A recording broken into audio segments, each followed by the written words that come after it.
As I mentioned, Ralph Russo, friend of our show, used to be at the Associated Press. He's now with The Athletic.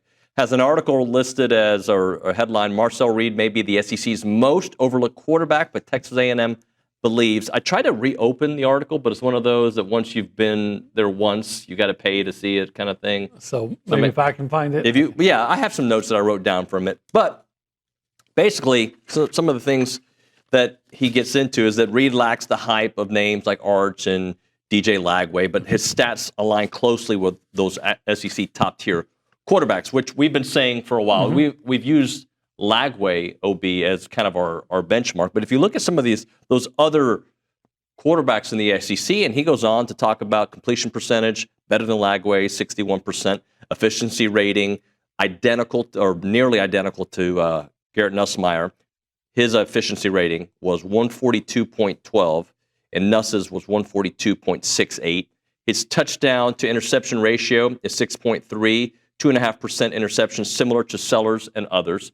So he just kind of goes down and he starts mentioning. Is it doing the same thing to you? Yeah, I mean, it's trying to sell me. Yeah, I'm good. I don't need to buy it.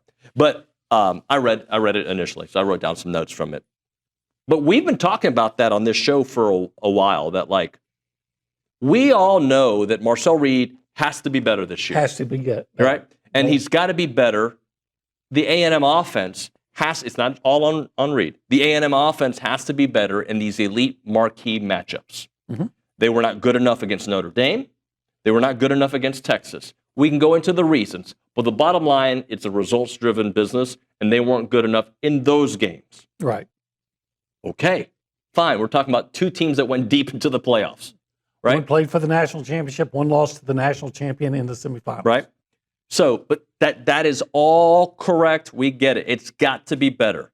But if you look at his story, which again, on this show, we have discussed, right? We've discussed some of the challenges. Any backup quarterback thrust into that situation, there's not many that would have given you the results that I think Marcel gave you. But it talks a little bit about his breakout game, which versus LSU, and where he had the 62 yards and the 3 touchdowns. That people talk about that game so much because it was a marquee matchup. It was an amazing performance in the second half of that game. But people look at that as that's who he is, just a runner and not a passer. And you can go to the Florida game where he passed well. You can go to the Auburn game where he passed well. I get why you'd say, not just you, but why people would say the LSU game was his breakout game. But I go back to the game against Florida, and the difference was he just ran more against LSU.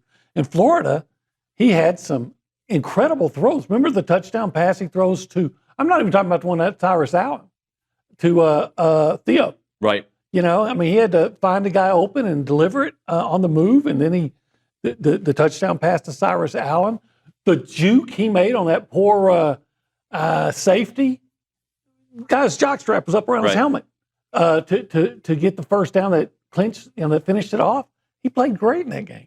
So it goes into the article about Colin Klein noting that the offense last year was not sexy with limited receivers, injuries at running back, but they led the SEC in scoring offense. They were number 1 in red zone scoring. Okay. Which I didn't realize that at the time. Probably, I said scoring, not touchdowns. Right. And tied for number 1 in turnover margin. And he goes on to say that doesn't happen if you don't have good play from your quarterback. Yeah.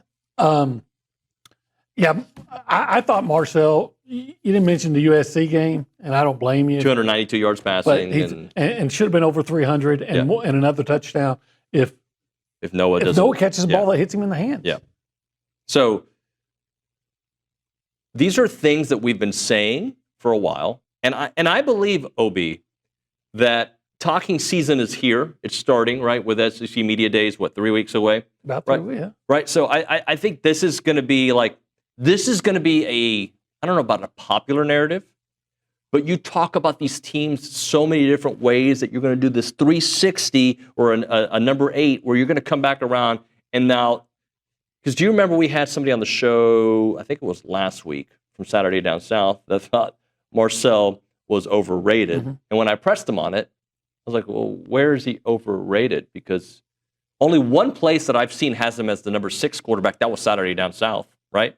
The rest of them had him anywhere between 8 and 11. Right. That's where he is.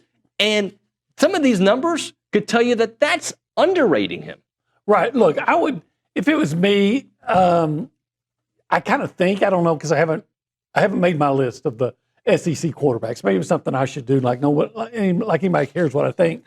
But I would probably find Marcel somewhere around 7 or 8. Yeah. Off the top of my head without putting too much thought into it. Like today, going into the season, you'd have him at 7 or 8. If I took the time and I'd probably put him somewhere between 7 and 8. Yeah.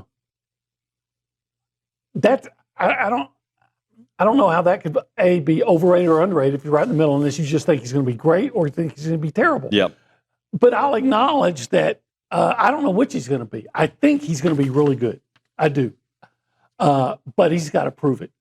And I've said it before, I thought last year was going to be a huge year for Connor. Yep. And it wasn't. So just because I think he's going to have a good year, look, I've been wrong before. But I still think he's going to have a really good year. Yeah, I think he's going to have a really good year. But and the Marcel topic comes up so much that, he's the quarterback of a team, and you have to have good quarterback play in the SEC or in college football to be able to be a playoff contending team. A&M was a playoff contending team last year. We all know how November went, but they were exactly that. They were a playoff contending team. He was not good enough in the Texas game. The team wasn't good enough in the Texas game.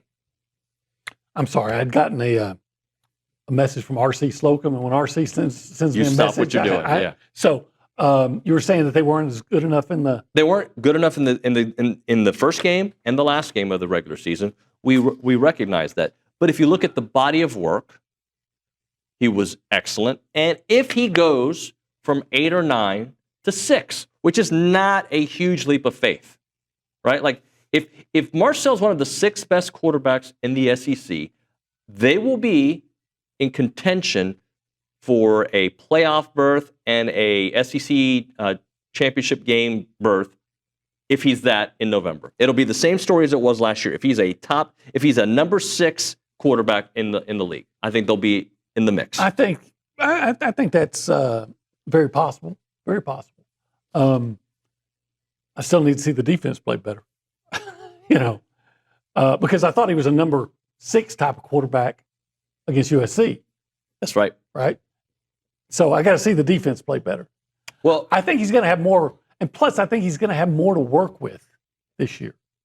And he's, more experienced, all the things that come with it. But I'm with you. If you give me a Marcel as being on, I'm not even saying it has to be excellence. If he's on the verge of excellence, look. This is not an original thought. Well, it's my thought. I've said this before, and you've heard it before. So that's why I'm going to say it again. I still believe if the defense makes 2 stops this last season, we're talking about Marcel Reed being the 6th best quarterback in the SEC right now, and he did nothing wrong on defense. Auburn and USC. Yes. Yeah.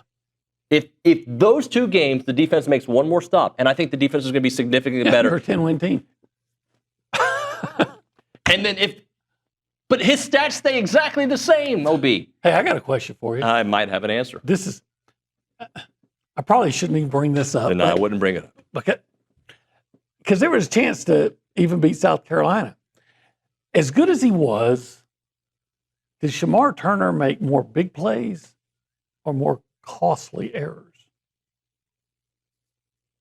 I think we remember costly errors more. I'm not saying, I said big plays. Yeah. Because I think about, you're talking about, I thought they had everything going their way against South Carolina. They're going to close the half with the lead. Doesn't mean the second half wouldn't have been the same, but you're going to close the half with the lead. And then there's a late hit? Yep. There was a lot of those. Yeah. I don't know. I'd have to go back and look at it. I remember some of the mistakes because they were costly, right? As they all are. But he made a lot of great plays for this. And sometimes, and I think sometimes a player of his caliber, the fact that he drew so much attention, I think. That I'll agree with.